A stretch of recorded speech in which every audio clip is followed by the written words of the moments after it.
At the age of 19, Jonathan coaxed me into tasting the forbidden fruit. 6 years later, just as he once did with me, he now held a young, tender intern sitting on his lap. Everyone thought that even if I caught him with another woman, I wouldn't dare utter the word breakup. But this time, I suddenly grew tired. On a night of pouring rain, I dragged my suitcase and left. It was a long while before Jonathan called me nonchalantly. "You could have left tomorrow." I didn't respond. The phone pressed against my ear was suddenly taken away. Instinctively turning around, I was pinned tightly against the floor-to-ceiling window from behind. As the call disconnected, Benjamin whispered in my ear, "Katarina, since it's raining so hard, why not stay at my place tonight?" Chapter 1. When I pushed the door open, a young woman was sitting on Jonathan's lap. She wore a beige silk blouse and a black pencil skirt, the standard attire for interns in the secretary's office.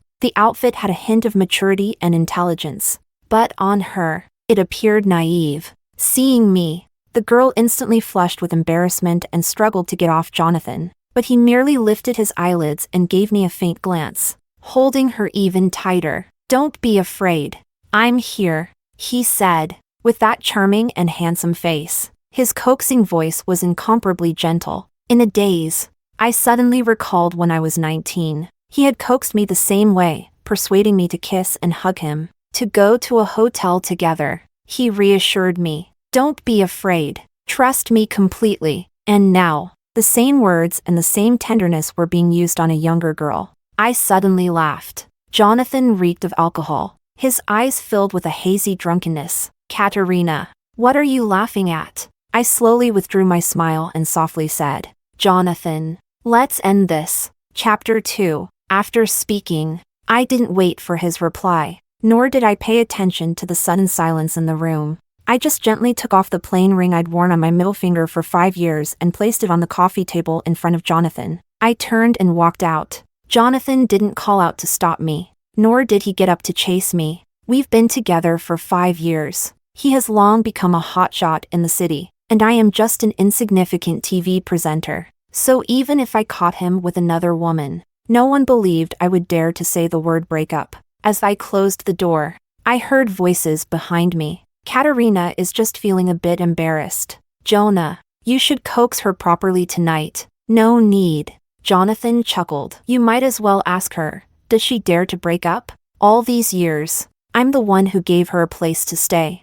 Who gave her a home." Jonathan was calm and aloof. "She wouldn't dare, and she can't bear to." I gripped the doorknob, standing motionless, straightening my back. Tears suddenly streamed down. When I was young, his promise of a home moved and captivated the lonely me. But years later, that very promise had become a sharp blade stabbing into my heart. Indeed, those closest to you know best how to hurt you deeply. Chapter 3. I spent 3 days at home packing my belongings. During this time, many mutual friends subtly inquired, but I didn't respond. Calmly, I packed all my things one by one. On the last night before leaving, I carefully checked the entire house, ensuring I didn't leave even a strand of hair. I called for a car. After the moving company's truck took all my luggage away, the city suddenly experienced a heavy downpour. Thunderstorms are what I fear the most. When I was young, my parents both passed away on such a night. In the past,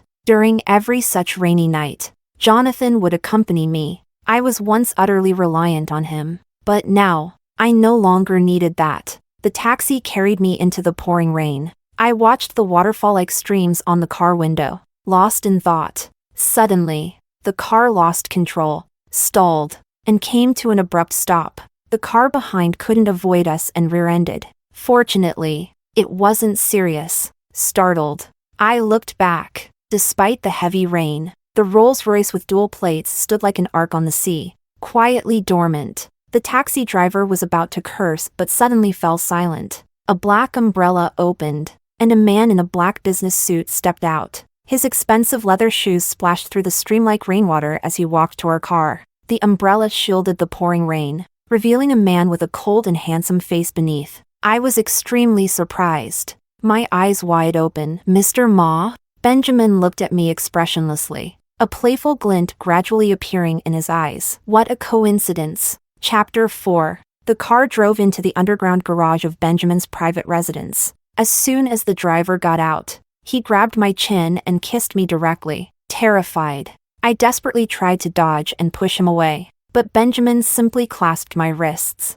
His voice was icy cold. When you set me up back then, did you ever think this day would come? My wrists hurt from his grip, but I had no words to refute him. I could only mumble apologies. I'm sorry, Benjamin, I'm sorry, regardless of whether I knew about it back then, or whether it was my intention. Benjamin was indeed framed, and his reputation was damaged. It was an undeniable fact. Don't think you can brush me off with that, Katarina. Last time I didn't even touch you, yet I was accused of rape.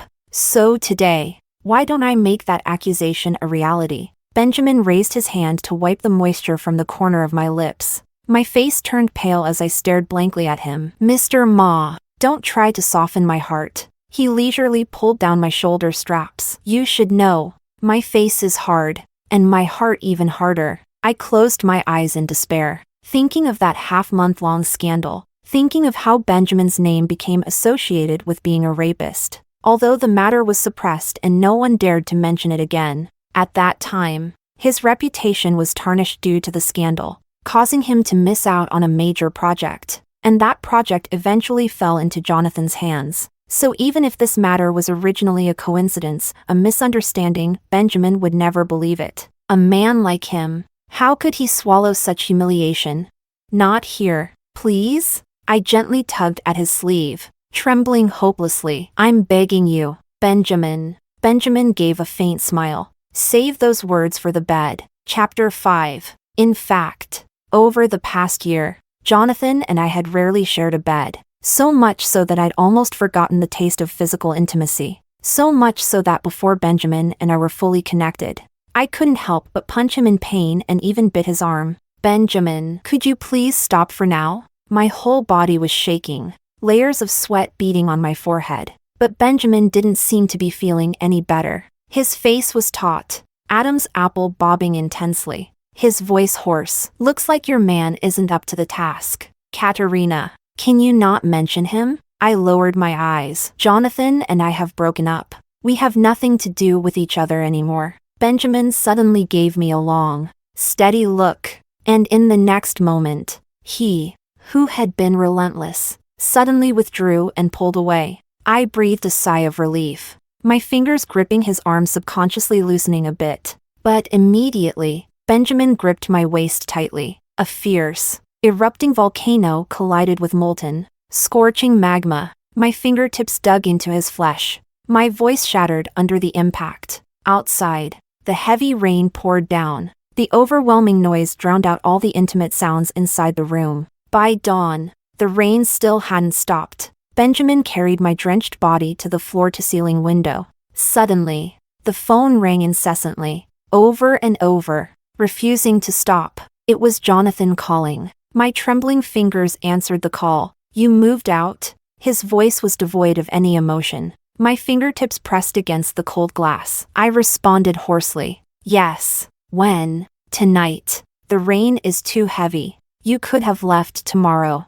His voice sounded nonchalant, so ridiculous. Before I could respond, the phone pressed against my ear was suddenly taken away. Instinctively turning around, I found Benjamin already pressing me tightly against the floor-to-ceiling window. He glanced at the lit-up phone screen, leaned close to my ear, and ended the call. It's raining so hard. Katarina, why not stay at my place tonight? I shook my head, my soaked hair sticking to my back. Black and white created a shocking visual contrast. Benjamin lowered his head and kissed my neck. One more time. I didn't refuse, only softly asked, can we call it even after this? The emotion in Benjamin's eyes suddenly turned icy. He smiled, his fingers gripping my long hair. If you want to settle the score, that's possible. Wet strands of hair coiled around his slender fingers. He applied a bit of force to make me lean closer to him. With his other hand, he gripped my chin, lifting my face.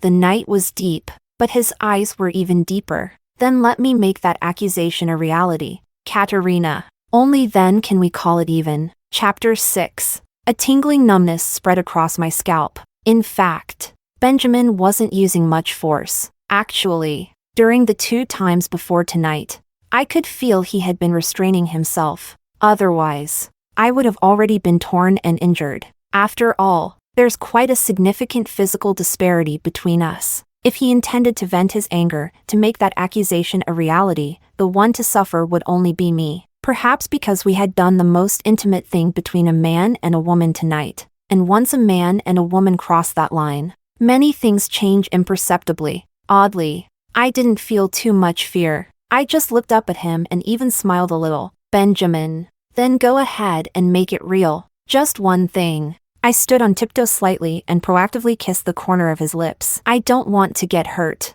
After all, my job requires me to appear on camera. Maybe it was the first time I tried to please him voluntarily. When he lowered his eyes to respond to my kiss, his voice deepened a bit. Katarina, you have a second choice. What choice? You take the initiative and make me feel good. Maybe I'll let you go. Chapter 7. I immediately widened my eyes. Benjamin is different from Jonathan. His reputation has never been great. It's said that his rise to power wasn't entirely clean, but in recent years, as his business empire has grown, he's gradually shed his rough edges. I still remember when he was interviewed by a financial magazine last year. He was dignified and composed, calm and reserved. Some media even flattered him, praising him as a gentleman entrepreneur. Because of this, many people almost forgot Benjamin wasn't a young master nurtured by a prestigious family over decades. Even a dozen years ago, he was scraping by on the docks. In his bones, there's no gentlemanly demeanor at all. What's wrong? Benjamin's lips curved slightly. Scared? I shook my head but couldn't help biting my lip. No, it's just that I don't know how. The smile at the corner of Benjamin's mouth gradually faded. You've been in a relationship for so many years. Didn't that guy Q teach you? Before I could speak, Benjamin continued. That night, you seemed quite adept. My face instantly turned crimson. At that time, I thought I had lost control because I was drunk. But later, I slowly realized that someone must have spiked my drink with something unsavory. Otherwise, no matter how drunk I was, I wouldn't have done something as embarrassing as clinging to a man and trying to undress him. My drink must have been tampered with that time. That's why I acted that way. Benjamin looked down at me, his face devoid of any smile. Didn't you ask Jonathan what he put in your drink? I was a bit stunned. Mr. Ma, that incident was just an accident. But after saying this, I couldn't help but feel some doubts deep inside. When Jonathan snatched that project back then, I did wonder if he had set me up. But at that time, my relationship with Jonathan hadn't broken down yet. People always tend to be biased toward the ones they love deep down. And now, Jonathan and I have completely separated. So some thoughts suddenly began to change. Benjamin suddenly released his hand. He looked at me with a bit of indifferent disinterest in his eyes. I'm going to take a shower. With that, he turned and headed straight to the bathroom. Chapter 8. When Benjamin emerged from the bathroom, I was still standing by the window. It had been raining all night. The entire Hong Kong island was swallowed by a vast mist of swirling rain. Nothing was visible outside. I stood there, lost in thought. Benjamin embraced me from behind. His body still carried the cool dampness of water, and I couldn't help but shiver. What are you thinking about? He asked. Thinking about what we just discussed. Benjamin sneered. You might as well think about how to make me let you go. Benjamin, I'm not in the mood. Before I could finish, he lowered his head and kissed me fiercely. Katarina, you're still thinking about another man in front of me. Do you think I've been too gentle with you the last 2 times? His kisses grew more forceful, but his eyes were filled with cold frost. Suddenly, I felt afraid. At this moment, Benjamin seemed like a completely different person. From his eyes, I could clearly sense that if it happened again, he wouldn't show me any mercy. Benjamin, the instinct to survive made me abandon all dignity. It's said that when Benjamin was young, his ruthlessness and recklessness caught the eye of a big shot, propelling him to rapid success. A man like him wouldn't value human life highly. As I responded to his kisses, I took the initiative to wrap my arms around his neck. You said you wanted me to be proactive. I don't know how, but I'm willing to learn. Will you teach me? I'll make sure to learn earnestly. After the long kiss ended, Benjamin chuckled lightly. All right. Chapter 9. As I straddled his firm, muscular waist and abdomen, my face flushed so red it was unbearable. But Benjamin raised his hand and swept all my long hair, which was hanging over my chest. Behind me, I bit my lip hard, wanting to cross my arms to cover my chest, but he grabbed my wrists. Benjamin. I stared at him blankly, tears welling up in my eyes, but he was unmoved. Katarina. Benjamin's voice was cold and detached. We've already done it. There's no need to be coy and cover up. Also, it's raining heavily outside. You can be louder. I shook my head with tears in my eyes. I can't, Benjamin. I'm begging you. Don't force me. I really can't. I lowered my head, tears falling one by one onto his chest, afraid of making him angry. I struggled to free my hands to wipe them away, but he held on even tighter. Chapter 10. Benjamin didn't say a word. He just looked at the woman silently shedding tears while straddling him. She wasn't exceptionally beautiful. Her figure was a bit too slender. Her personality wasn't particularly endearing. She would tear up at the slightest thing. Whenever he said something a bit serious, she acted as if she'd been terribly frightened, as if he could kill her at any moment, and she had just broken up with a boyfriend of 6 years. Benjamin frowned slightly. He never thought he'd get involved with a woman like this. But absurdly, after that attempted assault incident, he found himself often thinking about that night, remembering how she tried to pull off his clothes and straddled him, how he grabbed her wrists to stop her from acting out, the way she looked aggrieved,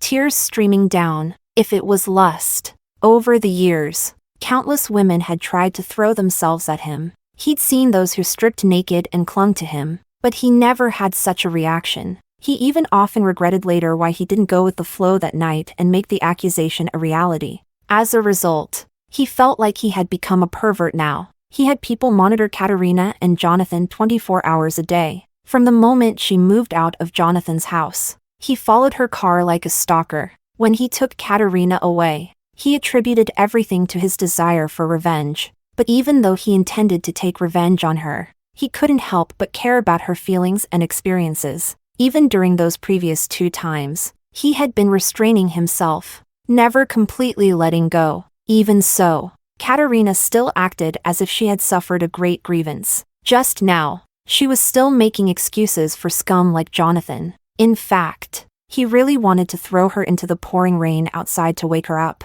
But in the end, he went to the bathroom to take a cold shower himself. Benjamin despised himself like this. Since he was young, he always thought that a man shouldn't be controlled by a woman. This time, he was determined not to soften his heart again. But when Katarina lowered her head and shed tears, his heart was softened by her tears. Benjamin raised his hand. His slightly rough fingertip landed on Katarina's full lips. She was petite and slender, but that cherry-colored small mouth had plump, slightly fleshy lips. It felt really good to kiss, so much so that compared to being intimate with her, he seemed to prefer kissing her, preferred making her cry, messing her up. Chapter 11. Why are you crying? Benjamin lifted my chin. I had no choice but to raise my face, but tears kept rolling down. I just said a couple of words to you. You haven't even done anything yet. Benjamin wiped away the tears at the corner of my eyes. You're crying like this. Someone who doesn't know might think I really did something to you. I'm sorry. I stared blankly at him, unable to stop my tears. Enough. Benjamin suddenly straightened up and lifted me off him. He casually pulled a thin blanket over me. If you stop crying now, we'll go to sleep. I looked at him in disbelief, my tear-filled eyes wide open. I stood there motionless, like a fool. Benjamin curved his lips. What? Don't want to sleep? I shook my head vigorously and immediately closed my eyes. Benjamin lifted the blanket and lay down. Instinctively, I curled up, trying to move a bit farther from him, but Benjamin pulled me directly into his arms. Katarina. Yes? Sleep properly. Don't move around. Otherwise, if you stir up the fire, you'll have to put it out yourself. I understand. I lay there obediently, not daring to move a muscle. It wasn't until Benjamin's breathing became steady that I cautiously tried to adjust my stiff body. But just as I was about to slip out of his arms, Benjamin turned over and pressed me beneath him. Katarina, I told you not to tempt me. I didn't. If I say you did, then you did. In the darkness, Benjamin lowered his head and kissed me. He seemed to particularly enjoy kissing, and this time, the kiss was especially long. When the kiss ended, I suddenly realized that at some point, Benjamin and I had already become deeply entwined, and this time, the experience was noticeably different from the previous 2 times. Fearfully, I gripped his arm. Benjamin, it was really too intense. I was trembling uncontrollably with fear. Benjamin's strong arms propped on either side of my body. He leaned down, his breath brushing past my ear. Katarina, has he been here before? I felt as if my mind exploded with a loud bang. Tears gushed out like a dam breaking, but I couldn't tell if it was physical pleasure or fear from an experience I've never had before. But the fingers gripping his arm had already gone soft and powerless. I felt like I was Hong Kong Island soaked by the heavy rain. In the next second, I would be shattered by that overwhelming force. The sound of rain was deafening. In the dim room, Benjamin suddenly grabbed my hand and placed it on his lower abdomen. His taut muscles were covered in traces of moisture. Katarina. His voice was hoarse and deep, yet carried a hint of satisfied pleasure. See, you're even more formidable than the heavy rain outside. My whole body was in a daze. Like a small boat drifting on a turbulent sea. I couldn't understand his words. I only felt that my little boat was about to be smashed by the waves in the next second. Even the heavy rain in Hong Kong didn't soak me. But you've made me drenched all over. Katarina, how are you going to compensate me? Chapter 12. When I woke up again, the rain had passed and the sky was clear. Benjamin was not in the room. I went to the bathroom and soaked in the bathtub for a long time. My mind was still a mess. Coming out of the bathroom, I charged my phone and turned it on. Countless messages and missed calls poured in. Several were from Jonathan. I didn't call back. I just deleted all his contact information. I had taken leave before, so I didn't need to go back to the station for a few days. The moving company had already delivered my belongings to the new small apartment I rented, a rental of less than 20 square meters. With a monthly rent of nearly $20,000. For me, it's a significant expense. Fortunately, over the years, Jonathan had been generous to me. I had saved some money, so I didn't have to worry about daily expenses. The only trouble now was Benjamin, but when I went downstairs, I didn't see him at all. After having a meal in the dining room, I tentatively expressed my intention to leave. The Ma family's servants didn't stop me. Instead, they arranged a driver to politely send me back to my apartment. I pondered all the way. Finally, I concluded that the debt between Benjamin and me should be settled. This conclusion made me breathe a sigh of relief. Settling the score is a good thing. After all, a man like Benjamin is really hard to deal with. After just one night, I felt drained and empty. If we were together every night, my life would be at risk. Chapter 13. The new apartment wasn't big, and I didn't have much luggage. It took me less than half a day to get everything in order. A small one-bedroom apartment was enough for me alone, although it couldn't compare to Jonathan's large luxury flat. But now, lying on my own small bed, I felt at ease. The afternoon sun was warm, and I didn't know when I fell asleep. In my dream, I returned to when I was 19. Jonathan coaxed me, and we tasted the forbidden fruit in a hotel room. Afterwards, I kept crying, because it hurt, and because I was afraid. He held me tightly. He slipped a simple ring onto my middle finger. Katarina, we'll get married when you graduate. I shed tears in my dream, but I knew in my heart that those tears were not for Jonathan. They were for the foolish 19-year-old Katarina, for the lonely Katarina who longed for a home. Chapter 14. After deleting all of Jonathan's contact information, he never reached out to me again. I also faded out and distanced myself from those circles, so I rarely heard news about him anymore. After my vacation ended, I returned to work at the station, but I suddenly heard some surprising news. Another female anchor, Sophia, who had always been at odds with me, had actually invited the new rising star of Hong Kong, Jonathan, to her show. The entire station was in an uproar. After all, almost everyone in Hong Kong knew that Jonathan never participated in any programs. He didn't even accept interviews. I sat at my desk, a bit dazed. Back then, my show was in a cold time slot with poor ratings. It was almost cut by the station. At that time, Jonathan was just beginning to make a name for himself. Because he was handsome and charming, he was highly sought after. The station leaders tried several times to invite him on the show or for an interview but were rejected. I had the same thought. I even just wanted him to accept a written interview without showing his face. I wouldn't reveal our relationship. Jonathan also refused me. But now, he was going on Sophia's show. He didn't even set any harsh conditions. The questions prepared by the station covered a wide range of topics, including the audience's favorite relationship issues. But he clearly knew that Sophia and I had a bad relationship. Since our internship after graduation, she had been trying to step on me. Jonathan did it on purpose. I just couldn't understand. He had lost interest and found someone new. I broke up and moved out to make room for the newcomer. Shouldn't he be thanking me? Unable to figure it out, I stopped thinking about it. Anyway, this was Sophia's own ability and luck. I had no other options at the moment.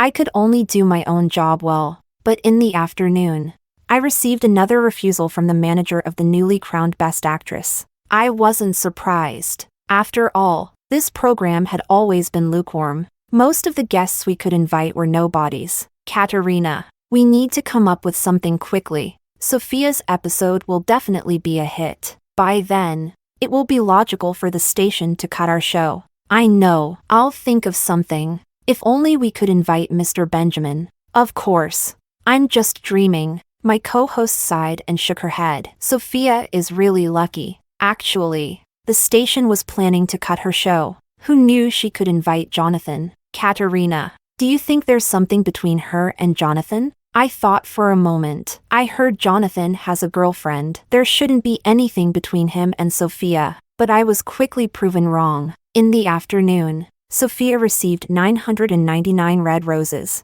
At 6 o'clock when we got off work, Jonathan's Bentley was parked at the front entrance of the TV station building. Sophia changed into a beautiful strapless dress and joyfully got into Jonathan's car. Chapter 15. At 9 o'clock in the evening, I scrolled through Sophia's Instagram. Jonathan had taken her to my favorite revolving restaurant. In the photo, there were 3 dishes, all my favorites. The man's slender fingers holding the knife and fork wore a plain band ring on the middle finger. I had seen it for 6 years. It couldn't be more familiar. It was Jonathan's. I smiled, put down my phone, and went to take a shower. When I came out of the bathroom, an old friend suddenly called. I answered, but the voice on the other end was Jonathan's. Katarina. His voice was slightly cold, tinged with obvious drunkenness. If you move back, I'll go on your show. I couldn't help but laugh. Jonathan, I decided the day I left, I won't go back. Katarina,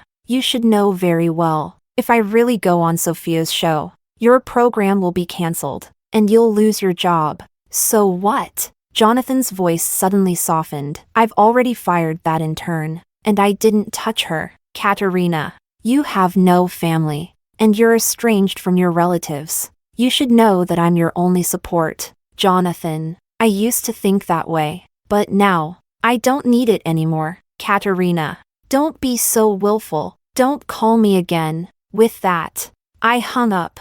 I also blocked my friend's number. Those friends were originally Jonathan's friends. Since we broke up, there's no need to keep in touch. My phone suddenly rang again. It was an unfamiliar number. Naturally, I thought it was Jonathan and hung up directly, then blocked it. Moments later, another unfamiliar number sent a message. Katarina, try hanging up on me again. I was a bit startled and replied, "Who is this?" The phone rang again shortly after. I hesitated for a moment and answered. It was Benjamin's voice. Katarina, you're getting bolder. Sorry. I didn't know it was your number. Then who did you think it was, Jonathan? Yes. He abruptly hung up.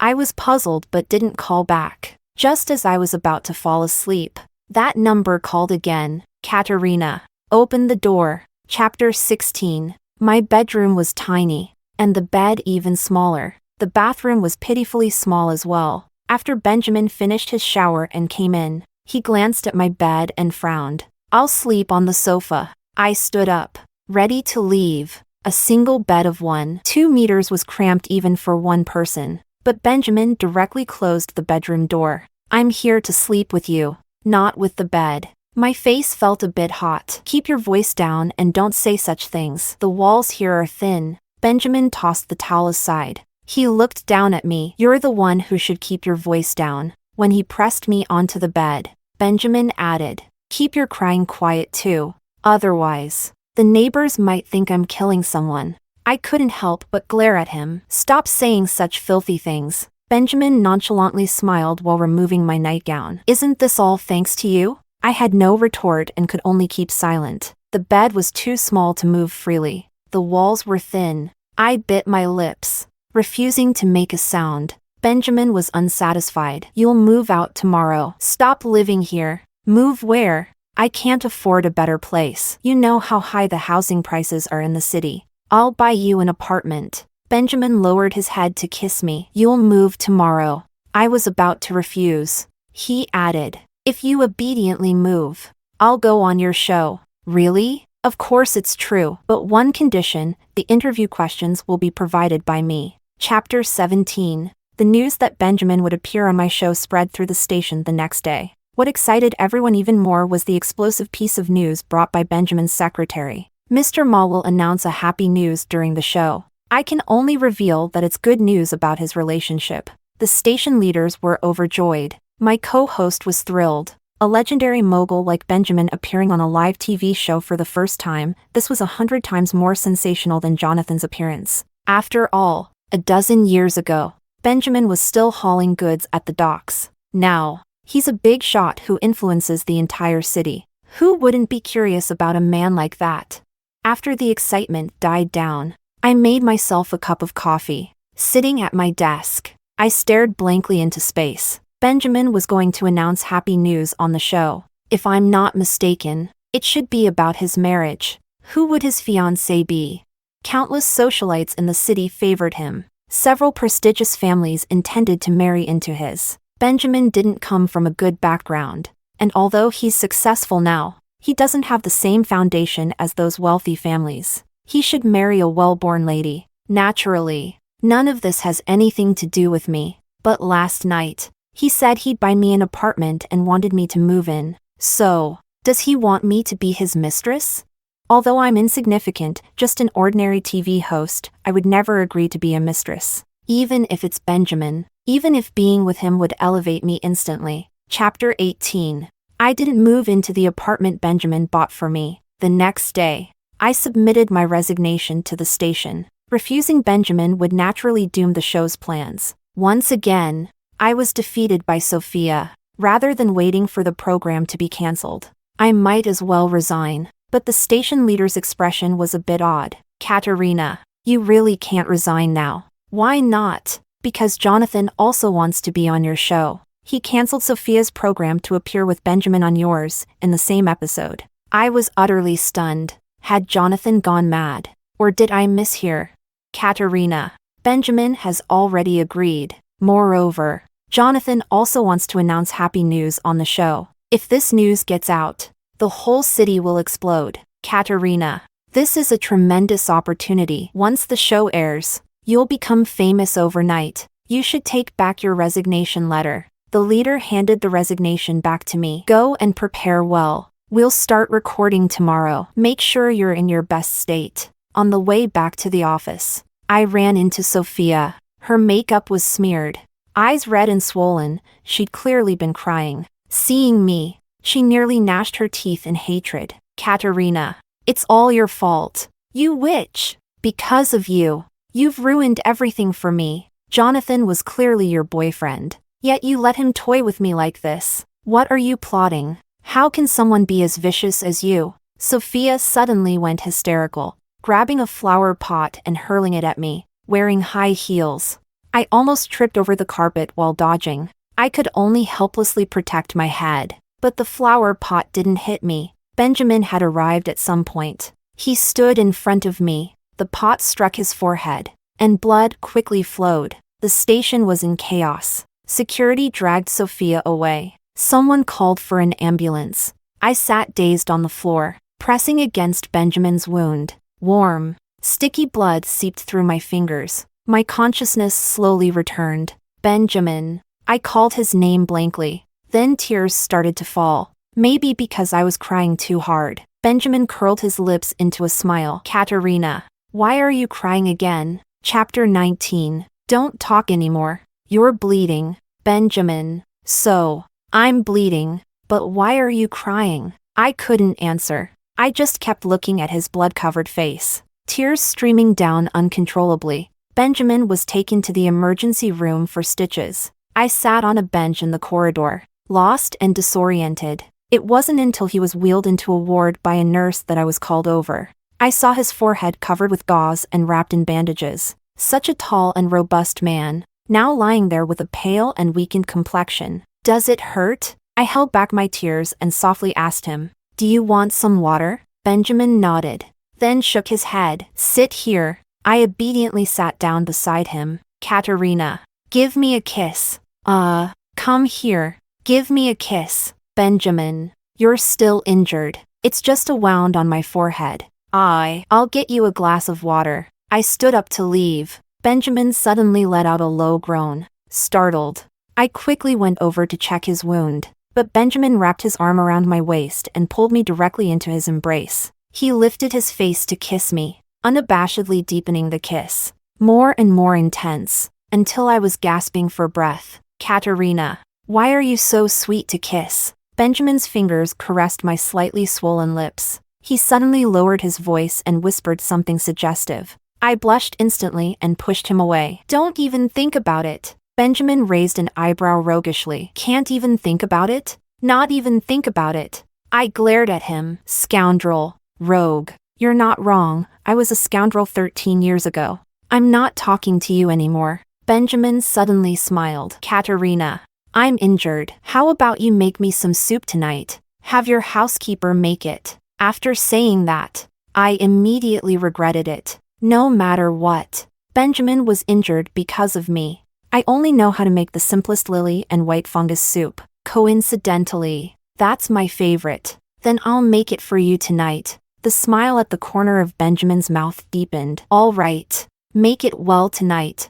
I always felt there was something off about his words, but I thought maybe I was overthinking it. However, that evening, after I finished making the soup for him, he drank 2 big bowls and then complained of dizziness, asking me to help him back to his room. That's when I realized I hadn't misjudged this rascal who's always thinking about one thing. Chapter 20. And that night was also the first time in my life that I took the initiative. I helped him undress and bathe. I straddled his waist and abdomen, clumsily taking him in bit by bit. But due to lack of exercise, my stamina was insufficient. After just a few minutes, I became lazy and refused to move. Benjamin wasn't angry, perhaps because of his injury. Tonight had a gentle and tender atmosphere, and I liked it very much. In the end, I comfortably fell asleep in his arms. I didn't even remember how I bathed. When I woke up the next day, Benjamin was still sleeping. I stood by the bed and watched him for a while.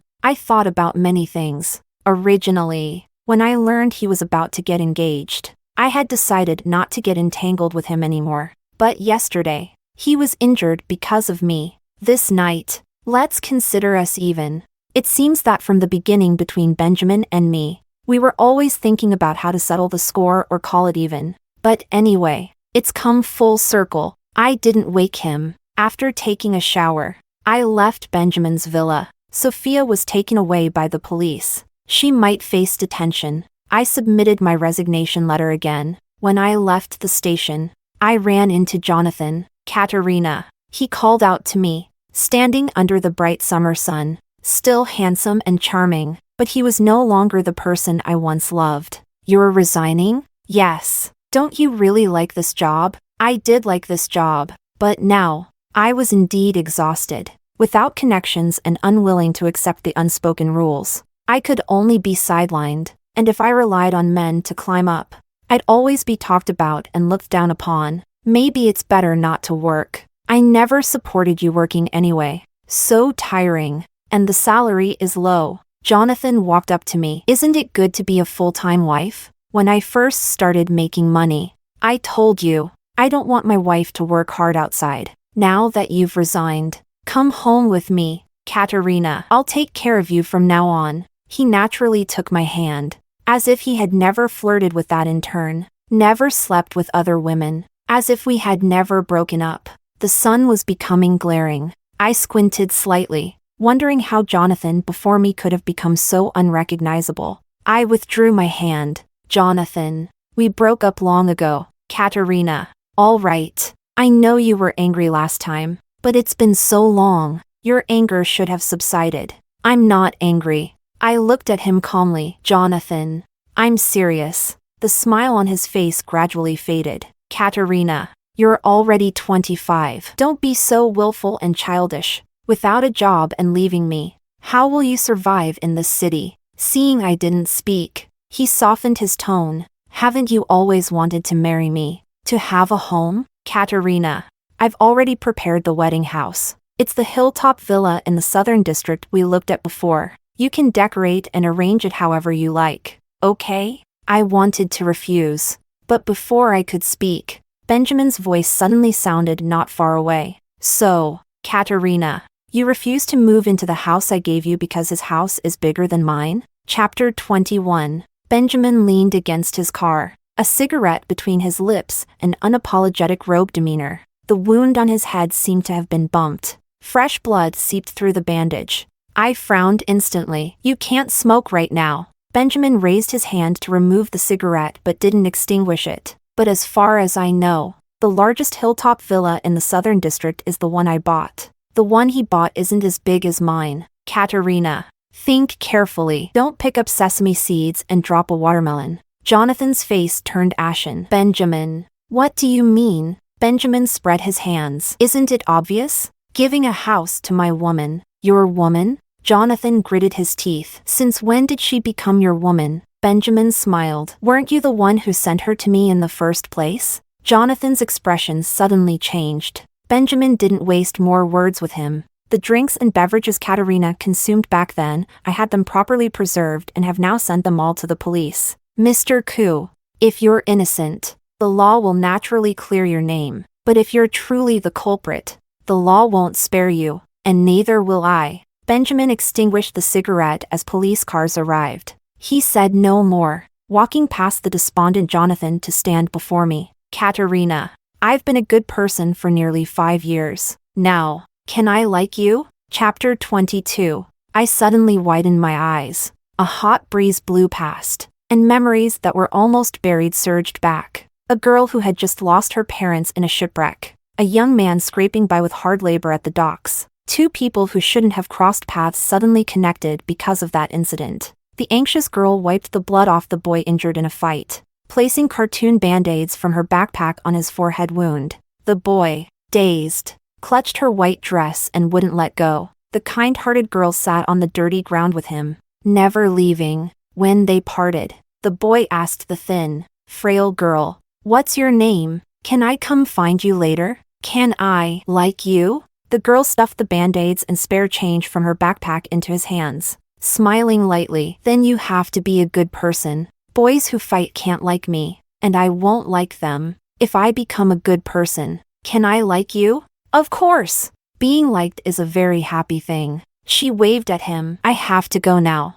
I won't be coming here anymore. She had lost her parents and was going to live with relatives, leaving for a new school and starting a completely different life. Later, as she grew up, she had long forgotten that small incident. She met a handsome boy she liked and foolishly gave her heart away. But in the long river of time, someone had never forgotten her for even a minute. No one knew how much he suffered to get where he was today, to make himself a good person. But by then, the person in his heart already had someone she liked. Even so, he never thought of finding another woman or liking someone else. Until that night. Until that accident happened. With such clumsy methods, someone like him, who had weathered countless storms, saw through it at a glance. But at that time, the only thought in his mind was, he couldn't let her get hurt. He couldn't let her be sad. So he swallowed his anger. He didn't retaliate against Jonathan until the people following her said she was packing her luggage, moving out of Jonathan's house. until he saw her leave with her suitcase. He couldn't wait or endure even one more second. He took her back to his own home. Chapter 23. It's you. Memories that were almost blurred gradually became clear. The Benjamin in front of me and the boy with a buzz cut and tattoos on his arms, no matter how I looked. I couldn't reconcile them. Your tattoos. I had them removed long ago, but I didn't have money back then, so they left scars. Benjamin rolled up his sleeves, showing me his arms. Indeed, there were several clear scar marks. Katarina, you haven't answered me yet. Benjamin's expression was extremely serious. Are you sure you're a good person now? What kind of good person acts like you? Benjamin frowned slightly. Katarina. He took a step forward and directly lowered his head to kiss me. You're the most obedient when I kiss you. In broad daylight, with people coming and going. I reached out to push him away. He clutched the wound on his head and groaned. Katarina. My wound hurts. I was immediately too scared to move. Benjamin, satisfied, kissed me for a while longer, then said, will you make me soup again tonight? In your dreams, Katarina. Why is your mind filled with unhealthy thoughts? I'm just asking you to make me soup. Nothing else. Benjamin looked especially serious. I couldn't help but doubt whether I was the one with the dirty mind. Really? Benjamin nodded earnestly, half believing. I got into his car. After making the lily and white fungus soup, he drank 2 big bowls. Then, using his injury and dizziness as an excuse, he tricked me into helping him upstairs. That help led us straight to the bed. When he held me on his lap, I raised my hand to stop him. Benjamin, you said before that you were going to announce some happy news. What is it? There are some things I must clarify. After all, even if I have some feelings for him, even if we had a past connection, I don't want to be a secret. The other woman, if he's really going to marry someone else, it's better to end it now before getting hurt too deeply. Benjamin lay on the bed looking at me, frowning. Katarina, I'm like this, and you still have the mood to ask about these? I glanced down, couldn't help but swallow. But I have principles. Some questions must be asked clearly. Will you tell me or not? If you don't, I'll leave now. Benjamin held my waist and directly pressed me down. What else could it be? I'm 28. Naturally, I want to get married. Marry whom? Marry the woman who tried to pull down my pants the first time we met after many years. Benjamin, angry. I pounced on him, wanting to hit him. Benjamin smiled, didn't dodge, letting me hit him several times. Had enough? He sat up slowly, lightly slapped my hip. Now it's my turn. Benjamin. I glared at him indignantly. Benjamin lowered his head and gently kissed me. Katarina, I've liked you for many, many years.